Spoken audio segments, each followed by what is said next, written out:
Hello and welcome back to the channel. Today we're talking about French again, and the question of this video is: does the mixed order really works in this game, or attack column is far much better? In the previous edition, the rules of Elan, so rerolling once in melee, works only when the French are in attack column. Now in this edition, this rule is applied to the French main attacker unit, and it doesn't matter if it is in column or in line. And this, in my opinion, works far much better because this can reflect in a good way the attitude of the French, especially the well-trained one, to fight in line rather than column. And honestly, attack columns were used mostly when the French are conscript or have to move quickly into melee to reduce the firepower that hit the line, but the line is superior in many aspects in real life, and with this rule is superior even in this game. Let me say a couple of things about it. A French column of attack made 4 attack bases without taking into account brigade support or veteran status that is valid for line 2. So 4 attack against the 5 attack of line. And one more die in a game where 4 casualty make a battalion shaken could be very important. It could make the difference. Especially because if you are the main attacker and you are fresh, you hit on a 3 plus rerolling 1.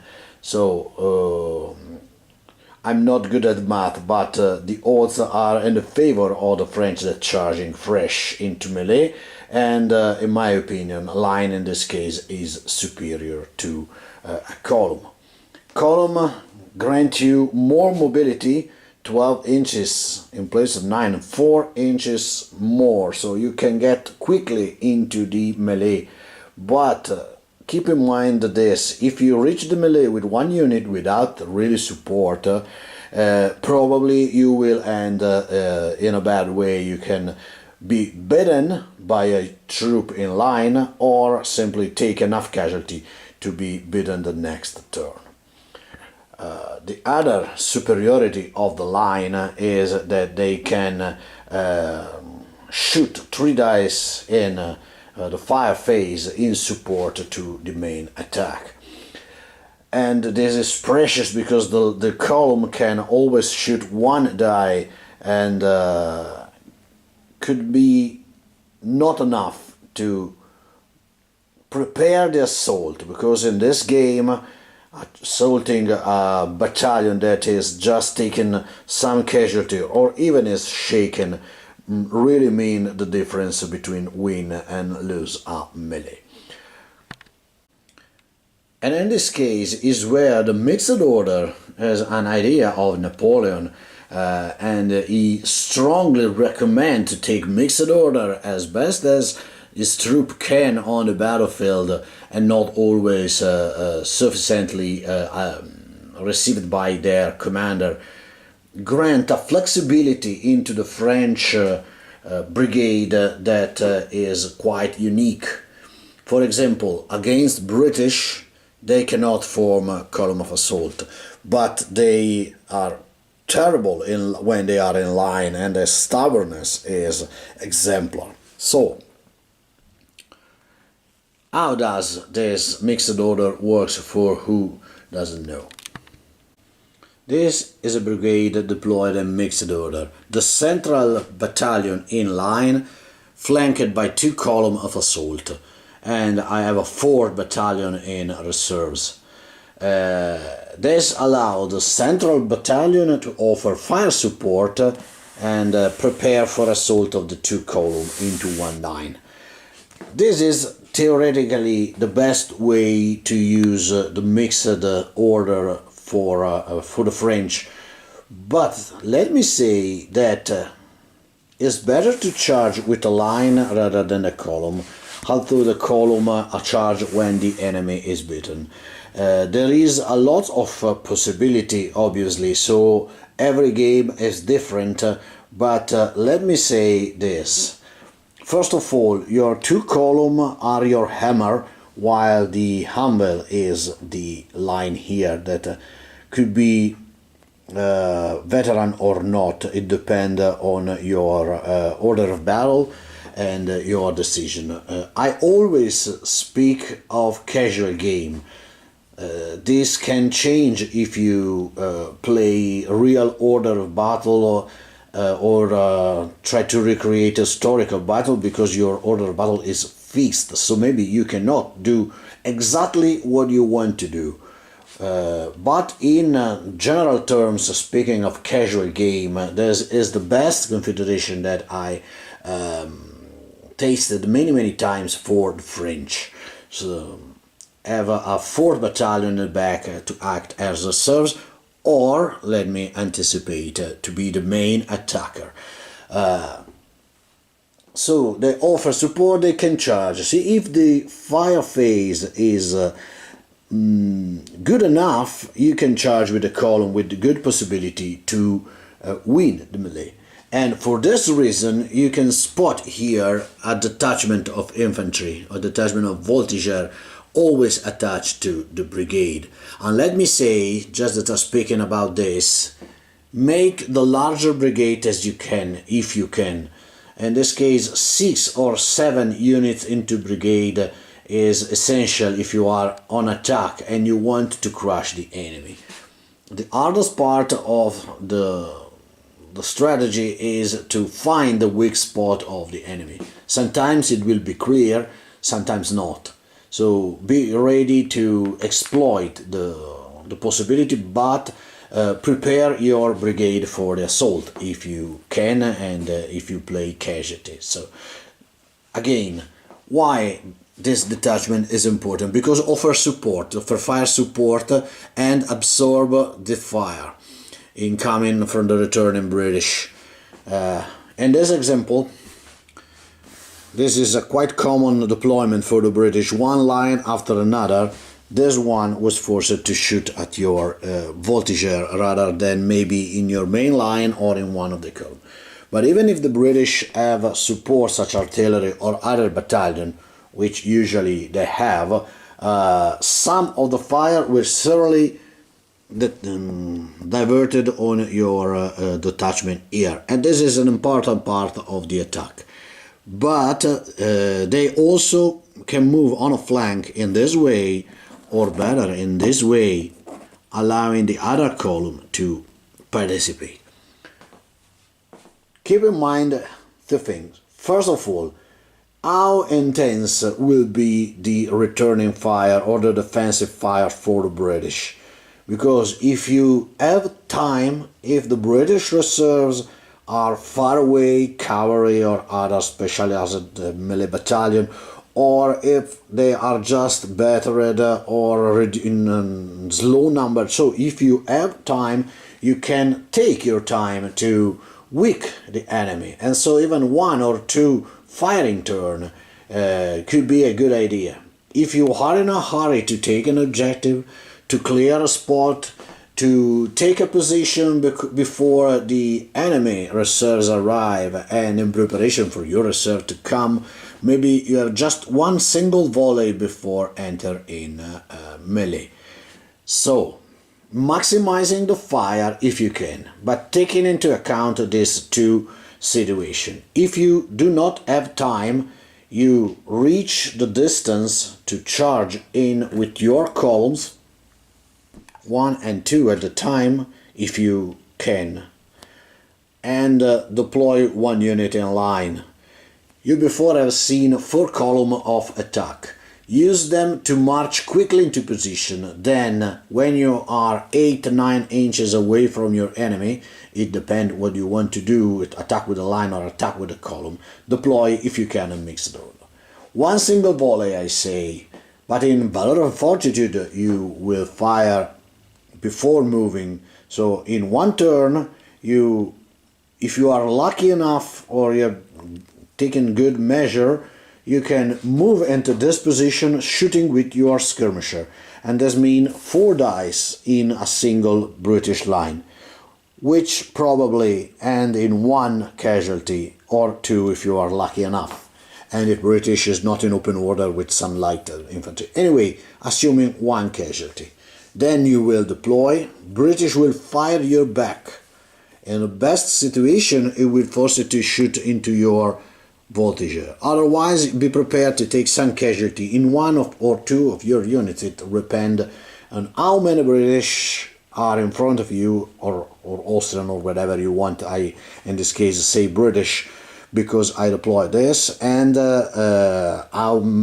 how is deployed, and this way can maximize the fire, the turning fire. It will really depend on its deployment. Then, if you have no time, in the 5 phase you will fire again 4 dice, this one and this one, and then charge in the activation phase with the column of attack. In this case, this is a perfect situation. You can even charge with 2 of your column to maximize the effect. Okay, this could be brutal for the first line of the British, but remember that you will surely take some casualty back, and then the counter-strike will arrive, so be ready to suffer casualty too. In this case, it's a brutal game, Valor Fortitude, when the casualties start to mount. Remember, this could be a good idea if one of your 2 columns received fire and is not fresh, to use as a support of your main attack. Is better 1 single die than end with 2 battered unit. Okay, so left it here for absorb the casualty. But there is another situation, a very important thing that you can do if you have time. So moving into the next possibility.